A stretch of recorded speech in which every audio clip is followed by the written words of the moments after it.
Bom dia, irmãos. Graça e paz em Cristo Jesus, nosso Senhor e Salvador. Convido os irmãos a abrirem as suas Bíblias em Mateus, capítulo 11. Vamos ler 28 até o 30. Mateus 11, 28 a 30.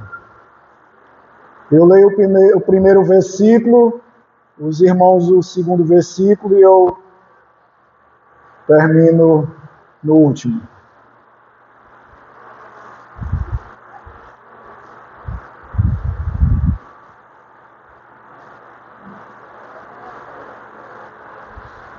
Diz assim a palavra do Senhor.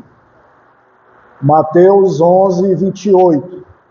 Vinde a mim todos os que estáis cansados e sobrecarregados, e eu vos aliviarei. Sobre vós o meu jugo, e aprendereis de mim, porque sois mansos e aprendereis a vossa alma. Porque o meu jugo é suave e o meu fardo é leve. Oremos. Grandioso Deus e eterno Pai, graças te damos, ó Deus, por mais um dia, por mais uma vez, ó Pai, nos concedermos estarmos reunidos aqui, ó Pai, para podermos te cultuar, ó Deus, te louvar, te glorificar, ó Deus.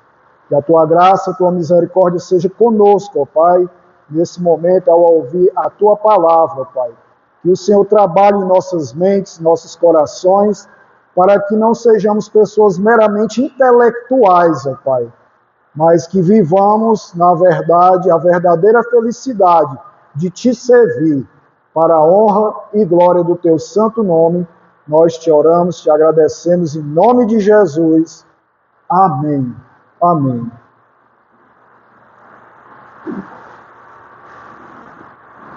Meus irmãos, a palavra de Deus é algo da qual devemos sempre estar observando, trabalhando em nossas vidas, cada detalhe. Porque muitas vezes a palavra de Deus, ela vai ser o quê? Ofensiva. Ela vai ofender. Ela vai machucar.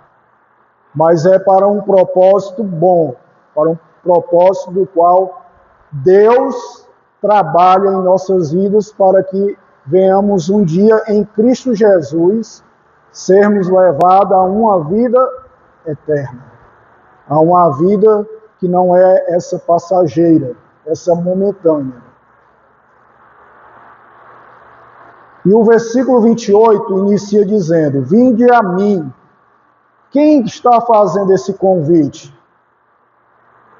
O Senhor Jesus Cristo. Primeiramente, irmãos, devemos entender quem é a pessoa que faz o convite. Vinde a mim. Para que saibamos que essa pessoa não é igual a mim e nem a vocês.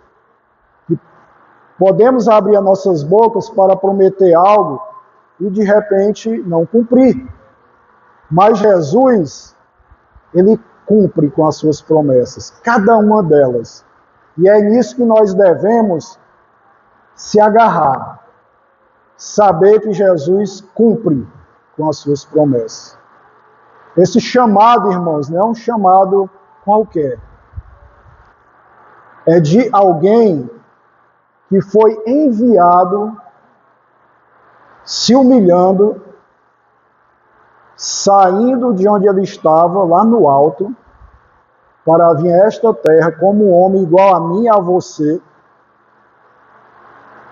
E nós, às vezes, nem paramos para analisar que ele, Jesus Cristo, se submeteu, se sujeitou ao Pai.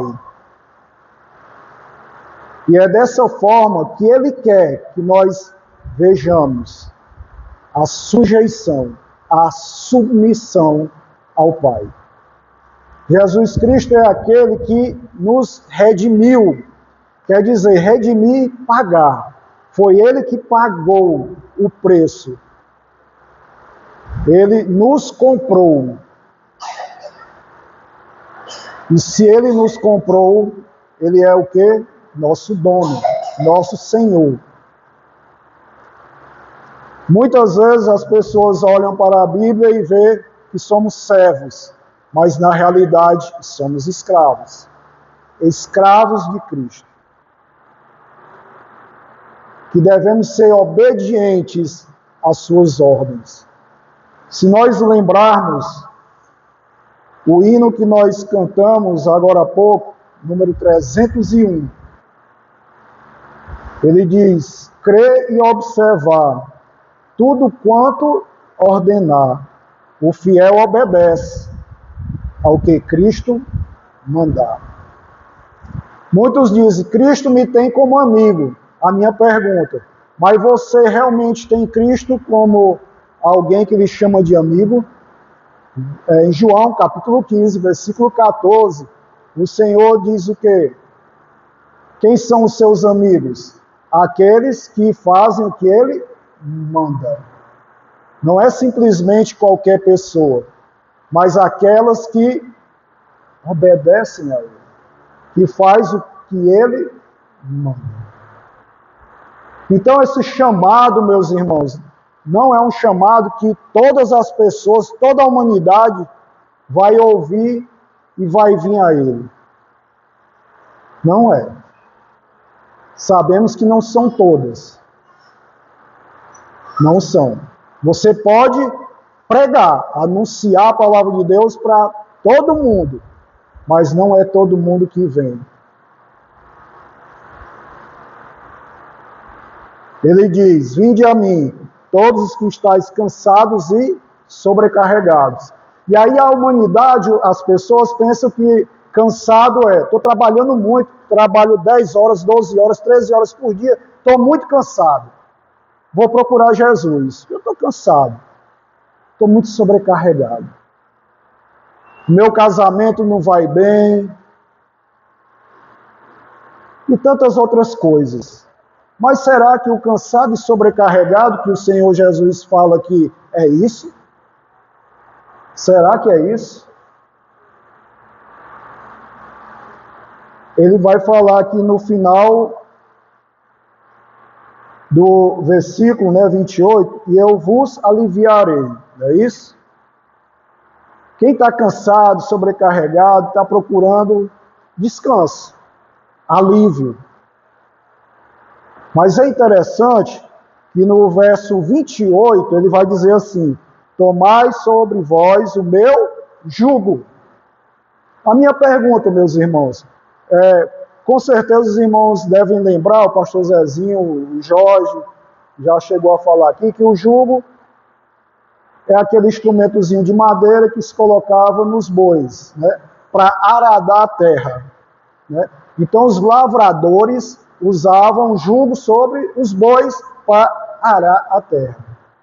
Então, colocar o jugo é trabalhar, né, ali, né, os bois estavam trabalhando, aradando a terra. A minha pergunta: se tu está cansado, se tu está sobrecarregado, ainda vai levar um jugo sobre ti? Eu acho que Jesus está um pouco equivocado. Como é que ele vai me aliviar? Já vemos que não é o cansaço físico. Porque no final do 29 ele diz o quê? Para a vossa alma. Então ele está falando de pecado.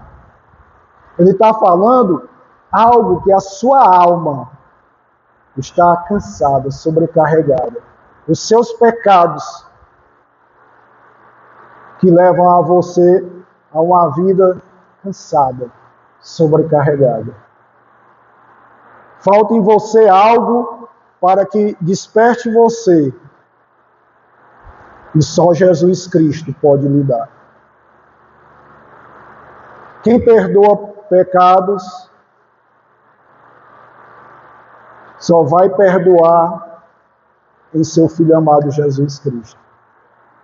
Não tem como você ter perdão de pecados de outra forma, a não ser em Cristo Jesus. Irmãos, imagine quando nós andávamos como escravos do pecado, subjugados, submissos ao pecado. O cansaço, o fardo que é carregar isso. Quantas e quantas vezes nós nos sentimos mal. E a maioria das vezes, meus irmãos, é o pecado. Com certeza. Que maltrata a nossa alma. Que suga as nossas forças. Mas o Senhor Jesus Cristo faz esse convite. E nos diz: vinde a mim. Você carrega algo pesado, meus irmãos. Algo que leva você a um caminho largo. Um caminho do qual o mundo, ele abre as portas para você tranquilamente, para que você ande nele. Mas o Senhor Jesus Cristo chama você para um caminho estreito, difícil, complicado. E diferente do jugo dos bois que o lavrador colocava, Jesus chama você para colocar o jugo em você mesmo. Mas quem são esses que vão colocar o próprio jugo? Aceitar colocar esse jugo? Quem são esses? Não fique pensando que é você mesmo que vai chegar de um dia para o outro por você mesmo e dizer: resolvi aceitar esse jugo de Cristo sobre mim. Se nós olharmos a passagem aqui anteriormente, ele vai dizer no 25: porque aquele tempo exclamou Jesus: graças te dou, ó Pai.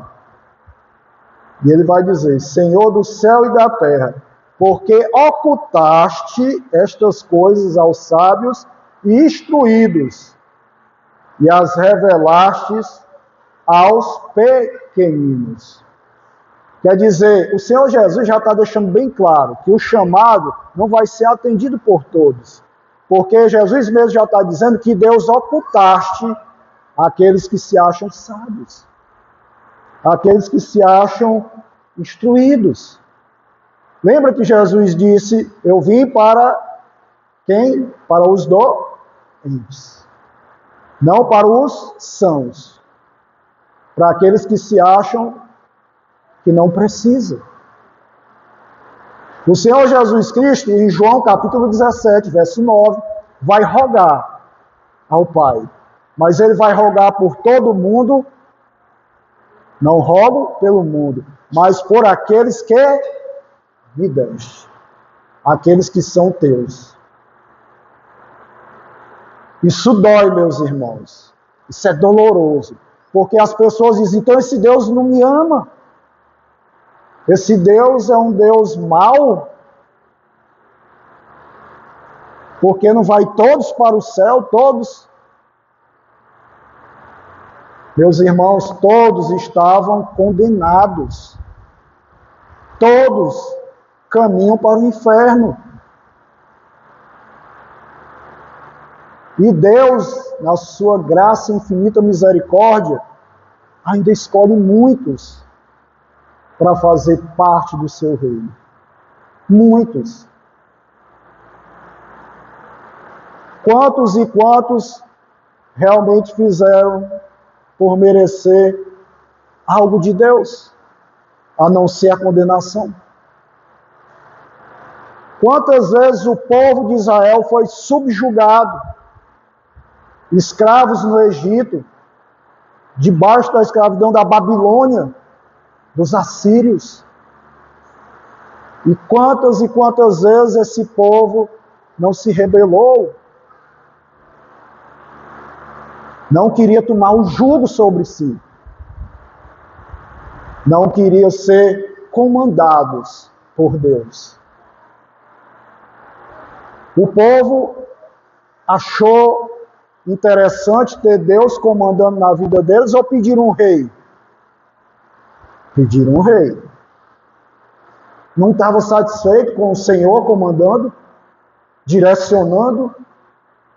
Pediram um rei. E não pensem, meus amados irmãos, que nós somos diferentes do povo de Israel. Não somos. Quantos de nós aqui colocamos o jugo de Cristo sobre nós? Quantos? Quantos de nós obedecemos às ordenanças do Senhor? Quantos de nós, antes de fazer alguma coisa, paramos para analisar, isso aqui eu estou fazendo porque me agrada ou agrada a Deus? O que eu estou fazendo é para honrar a Deus ou é para que eu me regozije, me satisfaça?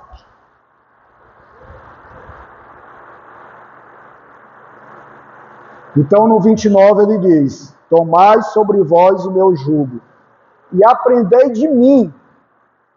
Por que o Senhor diz aprendei de mim? Porque o próprio Senhor diz o quê? Eu não vim fazer o quê? A minha vontade. Mas a vontade de quem? Do Pai. Eu vim fazer a vontade do Pai. Se humilhou, foi obediente de tal forma que ele caminhou para a cruz, mesmo passando por tantas e tantas coisas que ele passou. Cuspido, esbofeteado, açoitado. Mas ele caminhou. Ele seguiu em frente, em obediência ao Pai. Indo morrer na cruz, por causa dos nossos pecados. Mas ele obedeceu ao Pai. E isso foi o mais importante para ele. Foi a obediência ao Pai. Irmãos, se nós lembrarmos o quanto Deus realmente fez e faz, nós deveríamos nos envergonhar de que maneira nós temos realmente caminhado no nosso dia a dia perante o Senhor. As pessoas buscam algo para que sejam vistas, buscam algo para se colocar diante da sociedade de maneira que ela seja vista, mas não para mostrar a obediência a Deus, fazendo com que agrada a Deus. O jugo, meus irmãos, são momentos dos quais vemos a pessoa observar a situação e obedecer ao que agrada a Deus. Lembra de José? Quando a sua senhora, vamos dizer assim, esposa do seu senhor lá no Egito, ela quis com que ele deitasse com ela, profanasse. Mas ele disse que não ia fazer isso. E ele lembrou de quem? Do Senhor. Porque José sabia que isso não ia agradar a quem? Primeiramente a Deus. Isso é colocar o jugo sobre si. É olhar do que você vai fazer e ver que não agrada a Deus. E muitas vezes nós não fazemos isso. Nós não fazemos isso. Colocar o jugo sobre si, meus irmãos, é passar por aflições, é ter adversidades, das quais vamos realmente ser trabalhados. O Senhor Jesus Cristo disse em João, capítulo 16, verso 33, que no mundo teríamos o quê? Aflições. Mas ele também disse que tivéssemos o quê? Ânimo. Ânimo. Quem não toma o jugo de Cristo sobre si não é meu discípulo. Não tem como ser discípulo. E a questão, meus irmãos, não é o fato de você entender, de você compreender intelectualmente. Muitos já foram para o inferno e ainda vão dizendo que são crentes, mas que só entenderam intelectualmente. Pode até dar aula, mas não vive, não tem um jugo de Cristo sobre si. Porque não é apenas entender, compreender, mas é persistir, caminhar em linha reta, embora que em alguns momentos nós, mesmo sendo cristãos, caiamos, mas o Senhor nos levanta para continuarmos.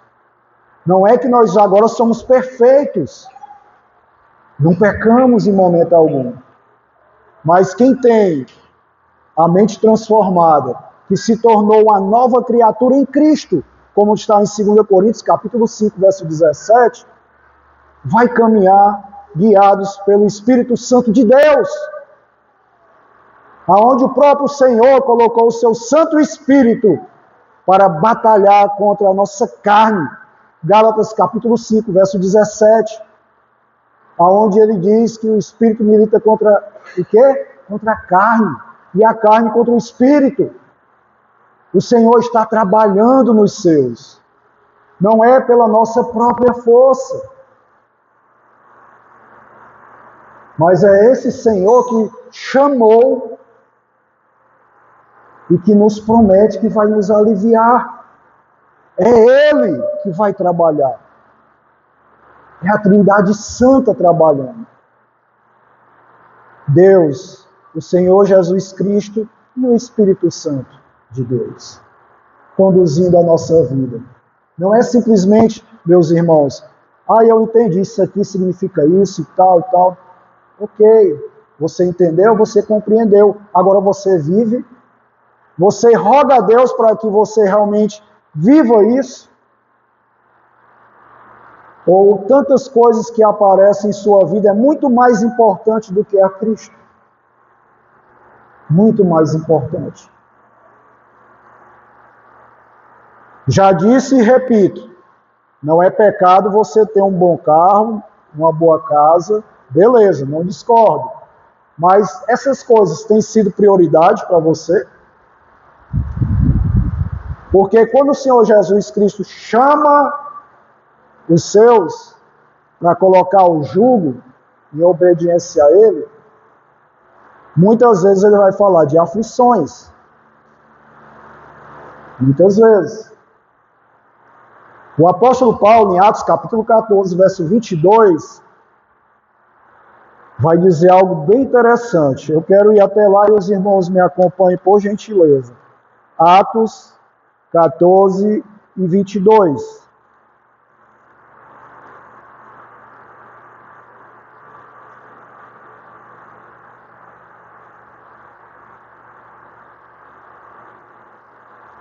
Que diz assim: fortalecendo a alma dos discípulos, exortando-os a permanecer firmes na fé, e mostrando que, através de muitas tribulações, nos importa entrar no reino de Deus.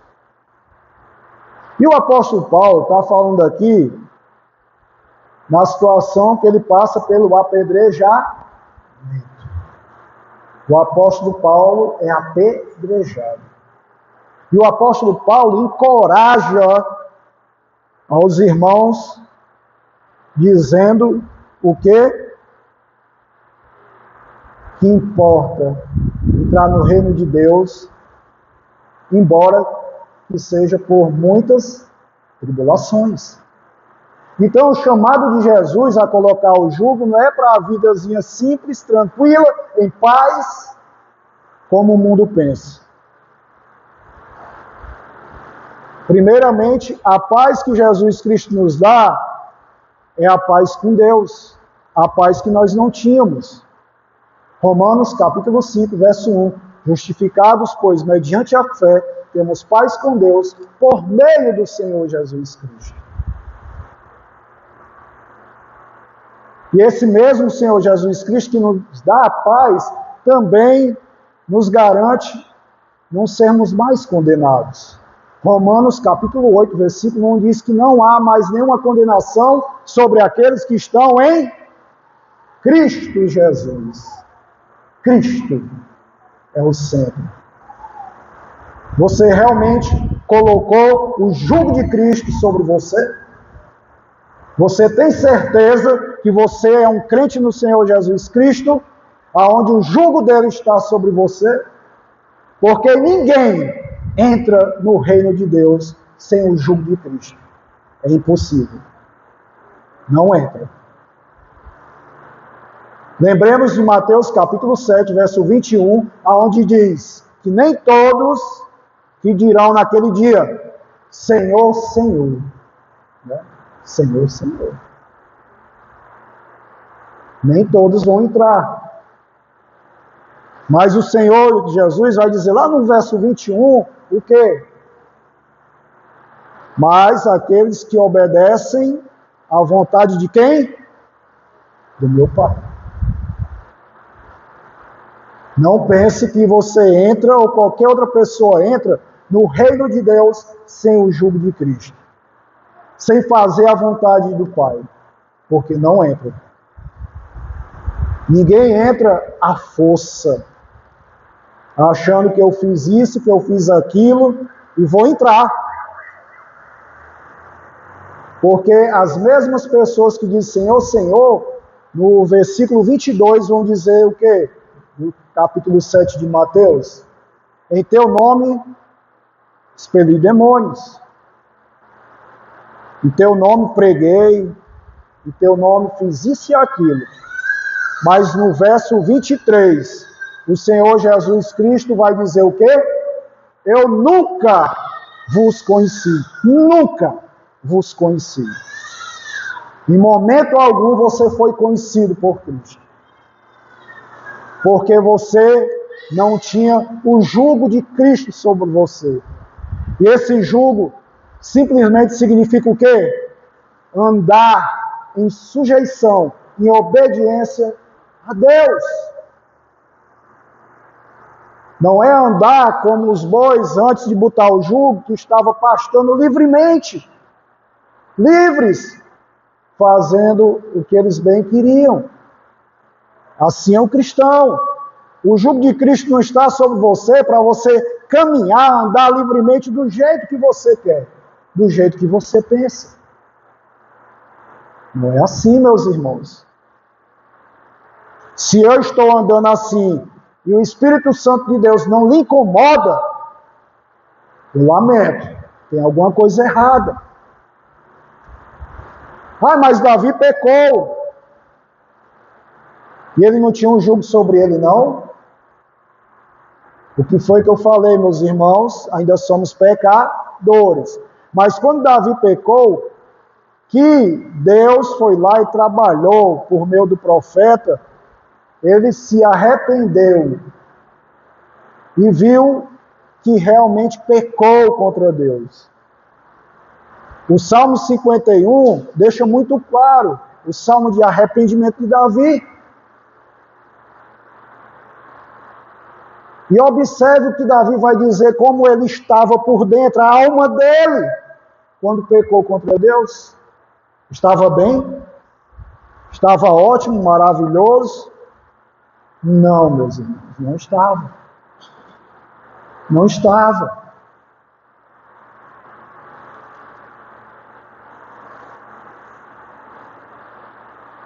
E o Senhor fala, porque sou manso e humilde de coração. E é interessante, o que os irmãos entenderiam por ser manso? Quem foi o homem na Bíblia reconhecido como mais manso entre os homens? Moisés.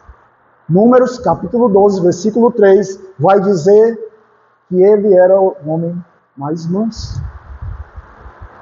Mas nesse mesmo capítulo, capítulo 12 de Números, o Senhor fez algo contra quem? Contra os dois irmãos. Contra Arão e contra a sua irmã Miriam. E por que Deus ficou irado? Porque eles confrontaram Moisés. Eles confrontaram Moisés. E o Senhor fez o que com Miriam? Quando Arão olhou para ela, ela estava o quê? Leprosa. E observem bem, nesse capítulo, Moisés é tido como manso. O que é que significa ser manso? Mesmo sendo confrontado pelos dois irmãos, quando Arão pede a ele que rogue a Deus por ele, ele vai ser manso, ele tem um controle de saber lidar com a situação que foi contra ele, mas ele roga a Deus. Ele roga a Deus pelos seus irmãos. Isso é ser manso. Isso é ser manso. Ser manso, Atos capítulo 7, no apedrejamento lá de Estevão, capítulo 7 e verso 60 de Atos. Ele vai ajoelhando-se diante daqueles homens, seus algozes, que estão lhe apedrejando, e ele diz o quê? Senhor, não lhes imputes esse pecado. Isso, irmãos, é que é ser manso com o jugo de Cristo em você. Isso é ser manso. Isso é humilde. O que seria ser humilde? Olhe para o exemplo de Cristo. Qual foi a humildade de Cristo, primeiramente? Descer lá do alto e vir aqui. A humildade de se desfazer de algo por um período do qual ele não precisava passar, se ele não quisesse. Mas, como ele mesmo falou, ele não veio fazer a vontade dele, mas a vontade do Pai. A vontade do Pai. Lembremos em Mateus capítulo 5, verso 3, nas bem-aventuranças. Bem-aventurados os humildes de espírito, que no original significa mesmo mendigo, aquele que é necessitado de outros para sobreviver. E o que é que o Senhor quer dizer com isso? Que devemos ser totalmente dependentes de Deus. A humildade do homem está em ser totalmente dependente de Deus. Reconhecer isso, meus amados irmãos. Saber que tudo vem dele e para ele. Por isso que a honra e a glória não é para nós, mas para ele. A verdadeira humildade também, irmãos, Jesus mostra isso por meio da oração do publicano. Lucas capítulo 18. Quando o publicano não levanta nem os olhos para o alto, porque ele se acha indigno de fazer isso.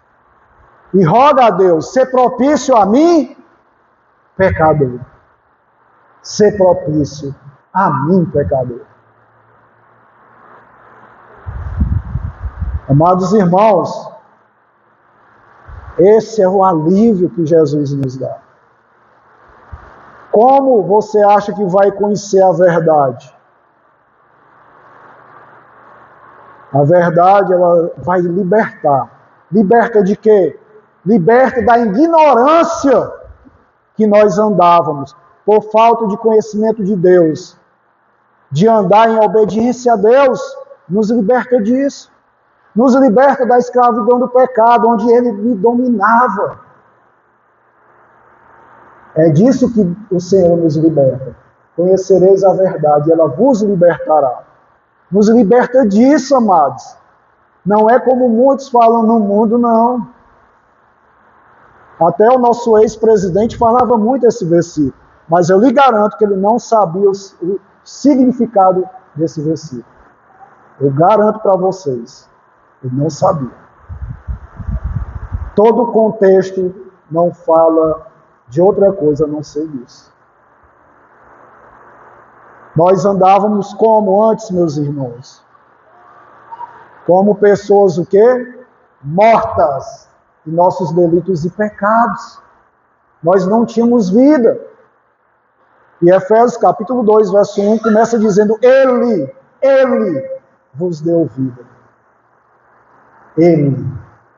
Não fomos nós que buscamos um caminho qualquer para poder viver, ter realmente vida e vida eterna. Como o próprio versículo 16 de João 3, que é o mais conhecido. Deus amou o mundo de tal maneira que deu seu Filho unigênito, único, para que todo que nele crê não pereça, mas tenha a vida eterna. Meus amados irmãos, a questão não é algo intelectual. Até um ateu que eu já ouvi conhece muito mais da Bíblia do que muitos crentes que eu conheço. Mas infelizmente ele lê, ele compreende, mas ele não vai obedecer. Não vai. Eu esqueci o nome de um ateu que há muitos anos já morreu, mas que ele disse o seguinte: quando ele leu toda a Bíblia e ele entendeu, ele disse o quê? Se Deus existe, eu não tenho liberdade. Mas como Deus não existe mesmo, então eu sou livre. Foi isso que um ateu falou, meus irmãos.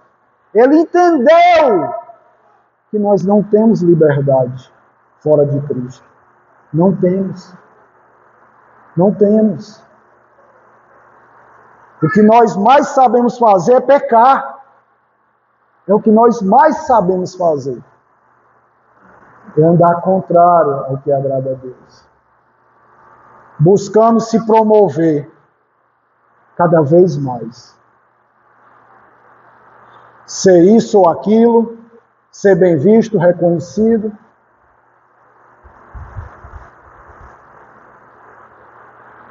E o Senhor deixa muito claro uma coisa: quem não ama o Filho, quem não crê no Filho, quem não ama o Filho, pode amar o Pai? Pode. Quem não tem Cristo, tem como amar o Pai? Não tem como amar o Pai. Primeiro que você não é filho. Você só se torna filho de Deus por meio de Cristo. Quando você crê em Cristo. Não tem outra forma de se tornar filho de Deus, a não ser por meio de Cristo.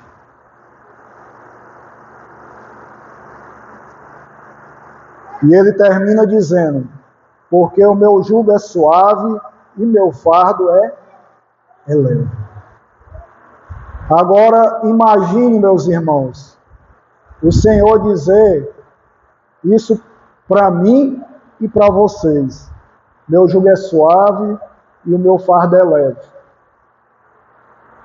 Agora, olha para a vida de Paulo e o que foi prometido para ele em Atos 9. Assim que o Senhor trabalha no coração dele e converte Paulo. O que é que o Senhor promete para ele?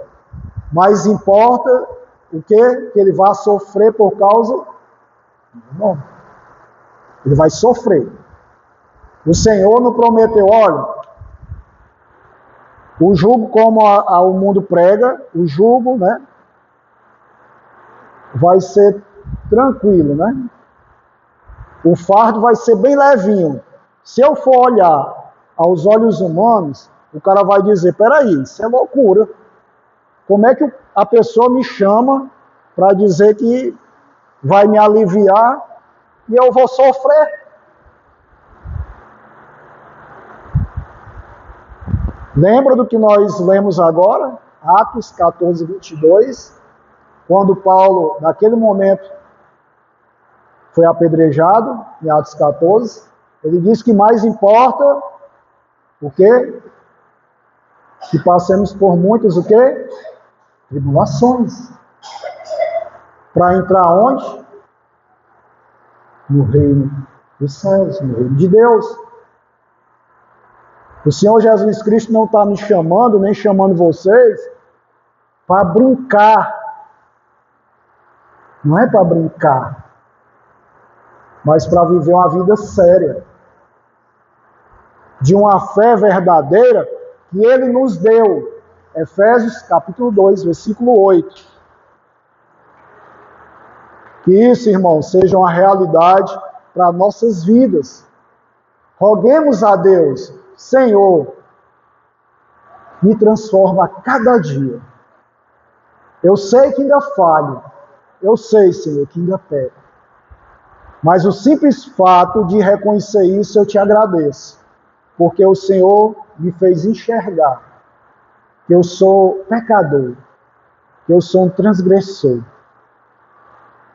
Mas que hoje, em Cristo, o Senhor me libertou da prisão que eu vivia. E hoje tenho a liberdade de viver verdadeiramente uma vida de uma fé verdadeira no Senhor, para a honra e glória do teu santo nome. Amém? Oremos. Santíssimo Deus e eterno Pai, graças te damos, ó Deus, por mais uma vez o Senhor nos conceder a tua palavra, ó Pai, para nos levar, Senhor Deus, a cada dia lembrarmos do que o Senhor fala, ó Pai. Nos ajuda, Senhor Deus, a vivermos, ó Pai, no nosso dia a dia o que o Senhor nos manda. Que sejamos pessoas obedientes a Ti, Pai. Que esse jugo, o jugo de Cristo, ó Pai, seja sincero em minha vida. E que tudo seja para a honra e glória do Teu santo nome. Nós te oramos, te agradecemos, no nome santo e precioso do Teu Filho amado Jesus Cristo, que pagou o preço lá na cruz, derramando seu sangue precioso, para lavar, purificar os nossos pecados. É nesse nome que eu te peço. Amém, Senhor. Amém.